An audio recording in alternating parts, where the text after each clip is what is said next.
இதுக்கு முன்னாடி நடிகர் சங்க பொறுப்புல இருந்த சரத்குமாரனே நடிகர் சங்க கட்டிடத்துல பெரும் ஊழல் செஞ்சுட்டாங்க அப்படிங்கிற குற்றச்சாட்டோட இந்த தேர்தல் நடந்தது.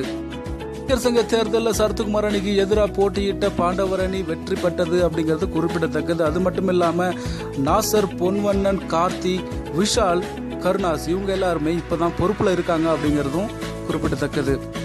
நிலையில வாராகி அப்படிங்கிற நபர் விஷால் மேல பகிரங்கமான ஒரு குற்றச்சாட்டை வச்சிருக்கிறாரு. அது என்ன குற்றச்சாட்டு அப்படின்னாக்க, நடிகர் சங்கத்துல 3 கோடி ரூபாய் ஊழல் செஞ்சிருக்காரு விஷால். அது மட்டும் இல்லாம தன்னோட நண்பர் குடும்ப சேனலையே சார்ந்து மற்ற நிகழ்ச்சிகளை நடத்தி வருகிறார் அப்படிங்கிற குற்றச்சாட்டையும் அவர் வச்சிருக்கிறாரு. விஷால் பத்திரிகையாளர்களுக்கு பேட்டி அளிச்ச போது அவங்க என்ன சொல்லியிருக்காங்க அப்படின்னாக்க, இந்த ஊழல் குற்றச்சாட்டு நான் ஏத்துக்க மாட்டேன், இது பொய்யான ஊழல் குற்றச்சாட்டு, அப்படி இது உண்மை அப்படின்னாக்க கண்டிப்பா நிரூபிக்க சொல்லுங்க, அதுக்கு எதுவும் ப்ரூஃப் இருக்கா அப்படிங்கறதையும் கேட்டு சொல்லுங்க அப்படின்னு சொல்லியிருக்காரு. மேலும் அவர் கூறியது என்ன அப்படின்னாக்க, எங்களுக்கு முன்னாடி சங்க பொறுப்புல இருந்த அவங்களோட ஊழல் பத்திரிகைகளை விரைவில் வெளியிடுவேன் அப்படின்னும் சொல்லியிருக்கிறாரு. எந்த பிரச்சனை வந்தாலும் நான் சந்திக்க தயார் அப்படின்னு சொல்லியிருக்கிறாரு.